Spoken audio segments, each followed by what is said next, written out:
this episode of the Auto Detailing Podcast. I'm Jimbo, your host, and today, as we kind of enter in 2021, I know a lot of you, and I know I have been, really focusing on my goals and what I want for 2021. And so when I also thought about it, I realized that I've now been in a fixed location shop or had a detail shop. Yes, it's also my podcast studio and my YouTube studio and a multitude of things, my testing studio, and just a crazy amount of things, to be honest. But I'd been in this shop, actually my second location, for about a year and a half. So I thought it would be a great time to kind of reflect on that and bring some insight. I know for a long time I've brought insight to the mobile detailing space and not really focused anything at all on a fixed location. For one main reason, I wasn't a fixed location shop, and I didn't want to, and I never have, or at least never tried to, speak from a place that I don't have experience in. So that is why a lot of my content up until now has really been all about mobile detailing, because I didn't do fixed location detailing. But now that I have, and it's not like I've just done it for a month or two, I've been in it 18 months, which I know isn't as long as a lot of people, but I realize from what a lot of people have reached out and said, or I remember even my own thoughts of, that kind of being on the fence of, should I be mobile? Should I be fixed? And some of you are in locations that you actually have weather, and trying to be, it's 10 degrees outside and you're trying to be a mobile detailer, or, had a blizzard and you're trying to be a mobile detailer and work in people's garages and also not sure if you can make it through the winter season if you have the overhead of a shop. So what I tried to do was I really tried to list out kind of a list of pros and cons that I thought or have been relevant to me. And it was interesting as I was writing this list, and kind of one thing I've been pondering and really thinking about too is that now that I have a shop and I have a location after being mobile for so long, I would never go back. And I know other people have said that, and I've tried to dabble in going back mobile a little bit. And there's just the cons of mobile actually outweigh the pros of mobile, which I never thought would actually be the case. And as I was writing this kind of list of pros and cons about having a shop, I was having a really easy time coming up with all the pros, and I was having an incredibly hard time coming up with cons, because it's been, I guess that's how dramatic it's been for me, and how beneficial it's been for me to not be mobile and to be have a fixed location shop. And for a long time, I would say probably 9 months, I did both. I had my shop, I did mobile as I was waiting for my Google business listing to really change over, my Yelp to change over, me to get those first few clients, getting used to coming to the shop, and honestly, me getting used to telling people to come to my shop, because I wasn't sure, oh man, how did they find me? Does it say mobile detailing? Does it say fixed?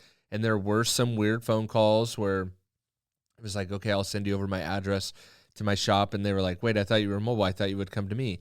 There were those old clients that I lost because I wasn't mobile anymore. And I had at least one customer tell me, well, I'm not going to use you anymore because you being mobile was the most important thing for me. And so don't think that you're not going to lose anyone. But the vast majority of people I've kept, and again, the pros have way outweighed the cons. So let's get into it. So the number one pro I have about having a shop, and this is regardless of the size of it, and we will get into later about should you have your shop at your house.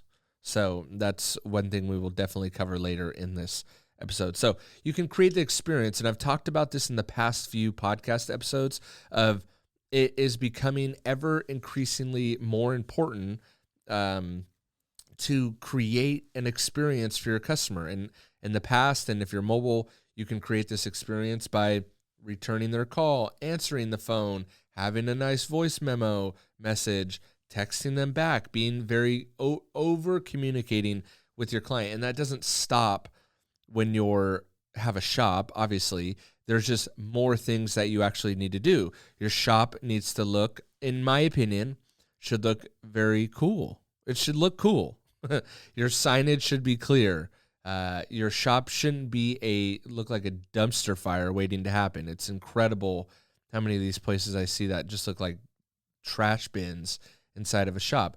Make it cool. Invest some money into your shop. Be proud of it. Put some paint on the wall. Put some cool graphics. I'm not a big fan of banners, but if you like banners, proudly wave banners of brands that you use. But create that, have a front desk if you can. Take some time. Maybe if you have a girlfriend or a wife or you like it yourself, design it a little bit. Kind of make it look fresh. Don't make it look like a mom and pop operation. Make it look clean and nice because you're delivering that experience. And when you're able to deliver that experience in conjunction with, it's no different than if you're a mobile detailer keeping your mobile rig clean, because that is part of the experience when you show up. And when you have that impeccable, you could talk to a customer on the phone, you have clear communications, you have clear estimate process, you have a clear, pre-detail inspection form, you have them sign off that they've agreed to everything, and you're incredibly professional through the whole process on top of creating the experience. That is pro number 2, which is you can charge more money. And that's what I've realized with having a shop. The negotiating kind of goes out the window. At least, again, these are all my experiences. Might not be your experiences, but these are my experiences. I've been able to charge and command more money by having a shop. And customers don't negotiate. You know who does still negotiate is my old mobile clients. So again, at least in my neck of the woods, I think here's my thought behind this is that the credibility and reputation of a mobile detailer is still, again, at least in my neck of the woods, still that they're kind of like almost nomads, like kind of fly by the seat of their pants, and they're kind of just starting, and they're kind of almost, I don't want to say weak, but almost, not super professional, maybe just doing this as a short-term cash grab thing, which is honestly what a lot of people do. That's why they are cheap, because they just are going for a quick cash grab. But anyway, so I think a lot of people, the public perception, you can't do as good of a job mobile as you can with the fixed location. Think about a like auto mechanic. If you were to hear about a mobile auto mechanic, you'd be like, versus just taking it down to the mechanic shop or mobile tire repair or something like that. I think detailing still, unfortunately, falls into that realm. I could be totally wrong, and your experience could be vastly different than mine, but that's my experience. So when I have a shop and I can create this experience and everything looks nice and I have all my other things, all my other ducks in a row, and I have an incredible experience, a great looking warehouse that people can come to, they seem to not negotiate. They seem to trust me more. So I could charge more and I could take my time on the car. Which leads into pro number 3, which is I'm way more comfortable at a shop.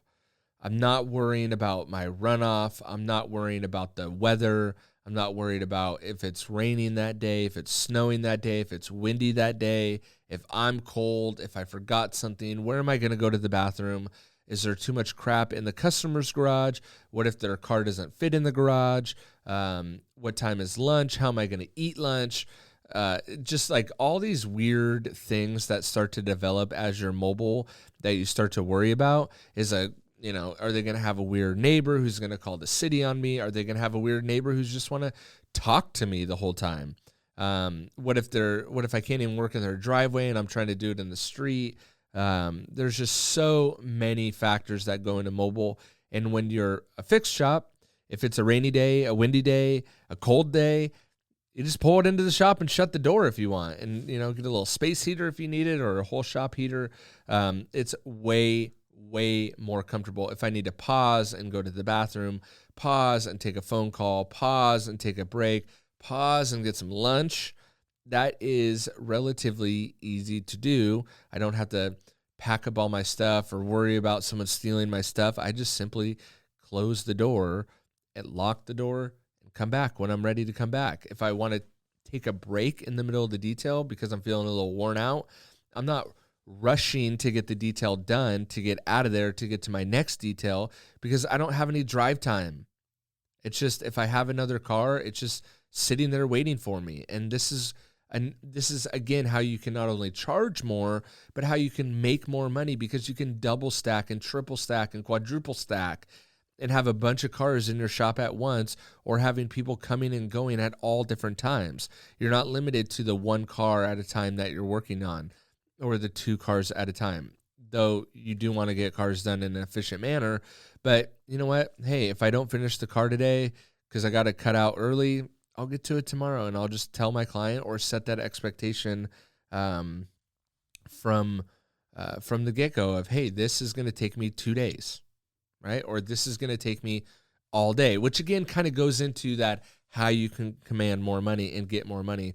When you tell someone it's going to be a $500 detail, but it's going to take you all day, or you need the car for 8 hours, or they could drop off the car at 8 in the morning and you'll have it back by 8 the next morning. That is way better than it's going to be $500 and I'll have it done in 3 hours. Now, here's the catch. You still may have that car done in 3 hours, but you told your customer that they could drop it off at 8 and pick it up at 5. Why did you do that? Because even if you can do it in 3 hours, because the perception that it's going to take you all day to your client, let me finish one thought. The perception to your client that it may take you all day can justify the higher price. Now, you're not lying to them. You just may be double stacking cars, and it may take you all day to finalize it. So for me personally, I'm doing a lot more coatings. I tell my clients that it takes at least a day to do the coating, regardless of what the coating is. If it's a single layer, or however many layers they want, it takes at least a day. And when I say that, there's no negotiating. Now, if I bring someone else in, I could probably knock that coating out in a half a day. I never text them that I'm done early unless I absolutely have to, or if they're in a pinch, because I don't want the perception to them to be like, well, how did they get it done so early? How did they do it? Did they shortcut me? I'm still paying for a full day, but they got it done in a half day. So the perception of your work is much different, which again goes into being able to charge more. Then you're more comfortable, so you're probably delivering on a much better result. And you can really, here's number 4, kind of touched on it earlier, you can really block out the world. Again, you could put your headphones in. You don't have to worry about someone coming up behind you and scaring you because you're in a customer's garage, or a neighbor talking to you. You don't have to worry about anything, because you could block out the world, focus on your detail, and it really, really leads back into the previous 4 ones. You could be more comfortable. You can charge more. You can create a better experience, because the experience starts when that first initial contact from the customer leads through to delivering on a phenomenal detail, and after the service with your follow-up. So again, these are all leading into each other.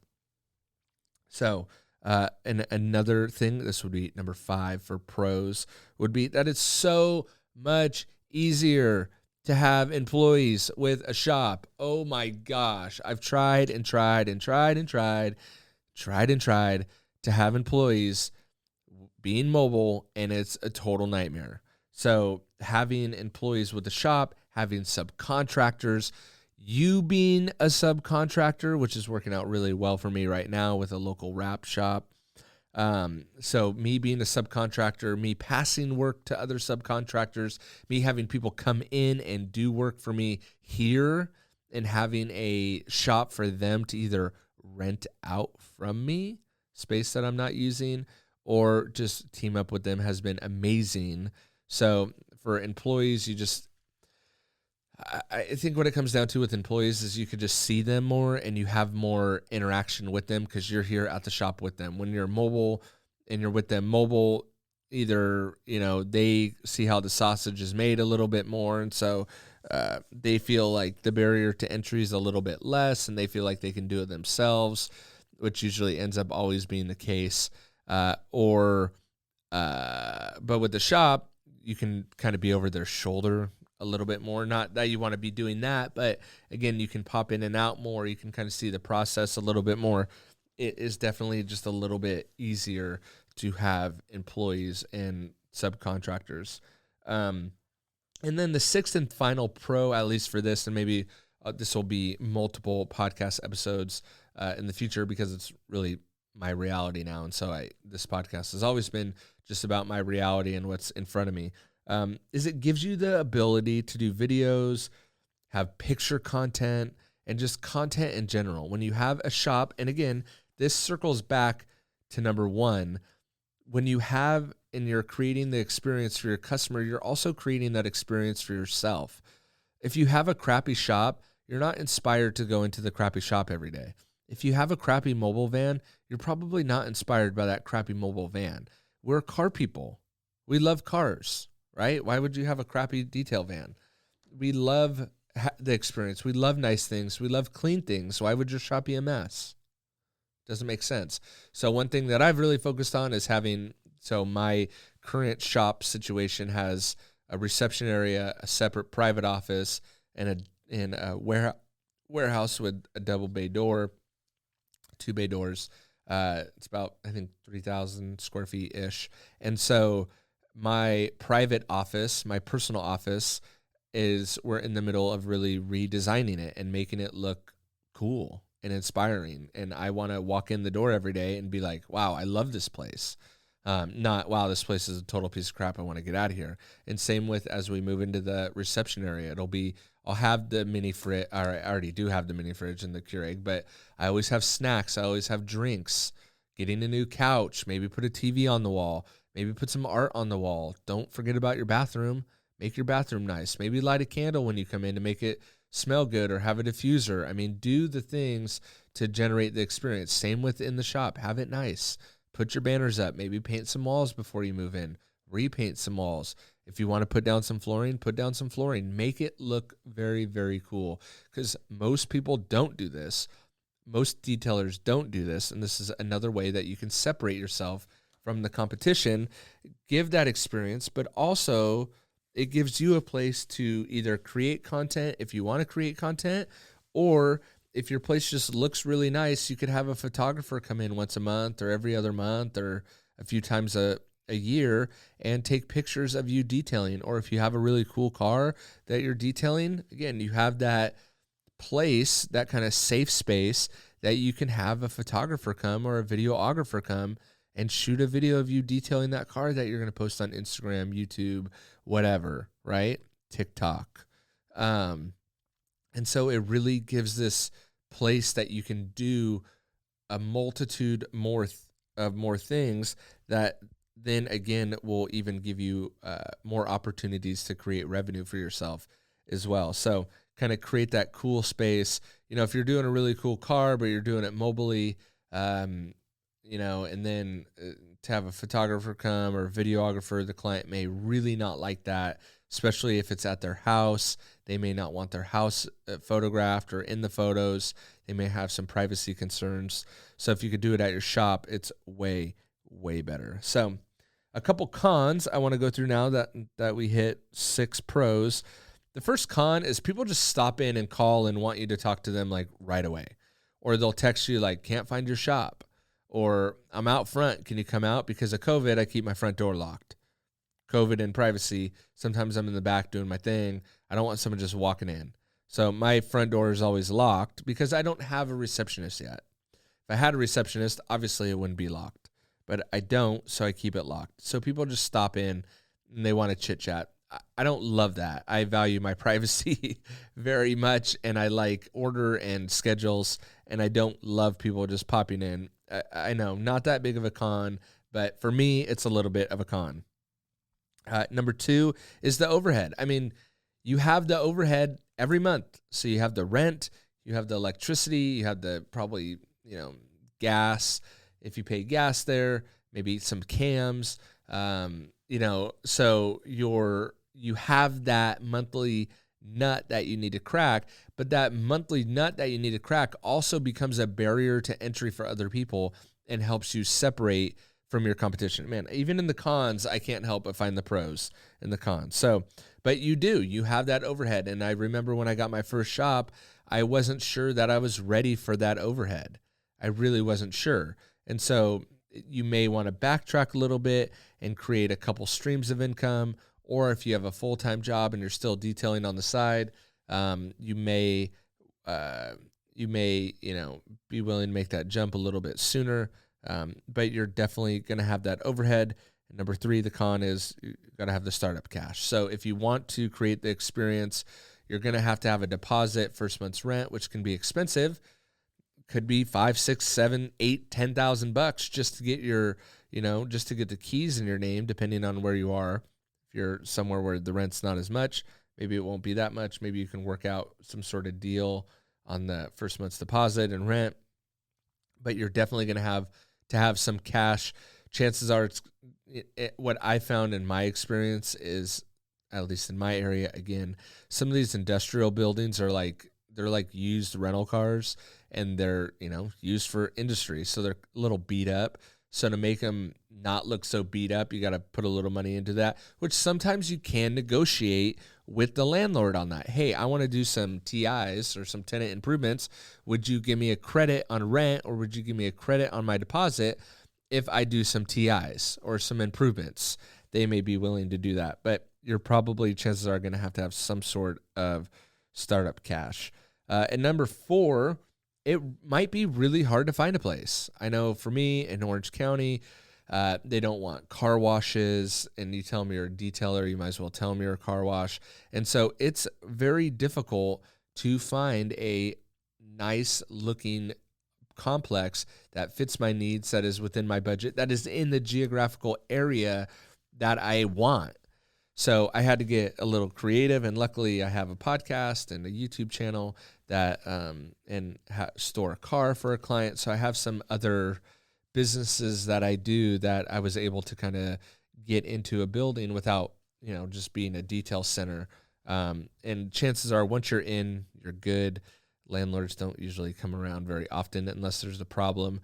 And if runoff's a problem and stuff like that, you can get around that by either using the local spray and pay to wash the car first, the local car wash first, or just doing something like a rinseless or waterless wash on the cars.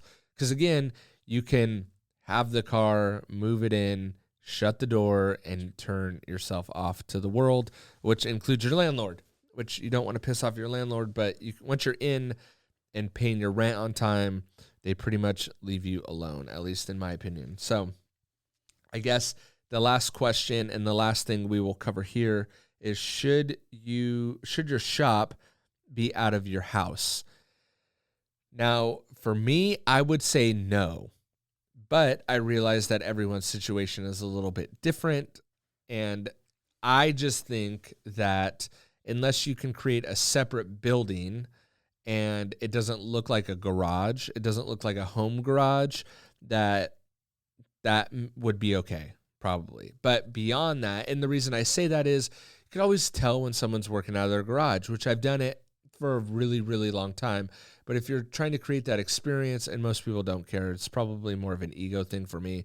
But again, creating that experience, when someone rolls up to a house or you give them a home address, it's kind of like, really? Like, and then again, as soon as you have that thought with a client, that usually leads to some sort of negotiating the price lower or not being able to command a higher dollar amount. So, but beyond that, if you're thinking, man, I don't really care about aesthetics, I'm so busy that my clients don't care, or they seemingly don't care, the bigger factor for me with having a shop or clients or people that I don't know bringing their car to me at my house is I have a family. And so, again, I've kind of touched on it earlier. Privacy for me is at the forefront. I have, 3 little kids. I have a wife. That's fine if I need to do it temporarily, or if I really trust the client. But I really don't want my home address out there. I really don't want random people stopping by my house for a quote. I don't feel super comfortable with people dropping their car off and my kids coming out and them seeing. So for me, it's more of a privacy thing. I just don't really love that information being out there. Obviously, if someone wants to find that information, it's not difficult to find. I just don't want to make it even easier for people to find. And so I don't love it for a multitude of privacy reasons more than aesthetic reasons. And again, too, if have a shop and you're starting to put out videos and pictures and putting out content, chances are people will want to come meet you, and people want to come, meet up with you, hang out with you. And that started to happen. And I really didn't want people coming to my house anymore because I don't know people that well, right? But I still want to hang out with them. But if it's the first time I'm meeting you, it's a little extreme to meet you at my house. And so nothing ever bad has happened. I just, haven't been super comfortable with that. And luckily now I've moved to a place that I don't bring anyone there. So I feel it was becoming a little bit stressful to have people know where I live and then not have a falling out with them, but maybe don't talk to them anymore and just kind of have that worry in the back of my head. And so having a shop, it's no big deal. Just come to my shop. We'll hang out at my shop, and I have that separation. And also, too, it gives you a place where, like, I have 3 young kids. If I'm home, they're bugging me. They're not bugging me, but they're trying to be with me and do what I do. So if I'm trying to do my thing and I'm trying to detail a car and they're asking for a sandwich or this or that or this or that, that can become a big distraction and could kind of not allow me to block out the world, as I said in one of the pros for having a shop. So I hope that this is kind of the first, install of having a shop and what that looks like for me and the pros and cons that I see about having a shop. But really, more than anything, it just gives you a nice space to escape to, be comfortable in, have your clients drop off a car. If you have a big enough shop and you live in a place that has, a lot of land, or you can just somehow finagle a good deal on a big shop, opens you up to a ton of additional opportunities, window tinting, paintless dent repair. We didn't even get into all that on this episode, but it really does open you up to create multiple streams of income, creating content, creating an experience, charging more money, getting more money, and then taking more time with the car. So I hope that kind of first installment of shop versus mobile, I guess you can call it, was helpful. I know that there's not a lot of content on having a shop. I know people, that have shops talk about how great it is, but really don't get into the nitty gritty and the practical of how it works day to day. So I hope that I could bring some of that to you guys through future episodes and again, broaden my horizon too on the podcast. I'm not just strictly talking about mobile detailing, but also fixed location detailing, and bring in some marketing tips and tricks for that as well. So with that, hope you guys enjoyed it. Of course, you could go over to my YouTube channel if you want to see some product review videos and podcast as well. Just go to autodetailingpodcast.com/YouTube, and that'll get you over there, and autodetailingpodcast.com for everything else. If you want to send me an email, jimbo@autodetailingpodcast.com. But the better way is to reach out to me through DM on Instagram or Facebook. So with that, I will catch you guys on the next episode. Thanks for listening to another 30 minutes of me blabbering. Hope you enjoyed it, and I'll see you on the next one. See ya.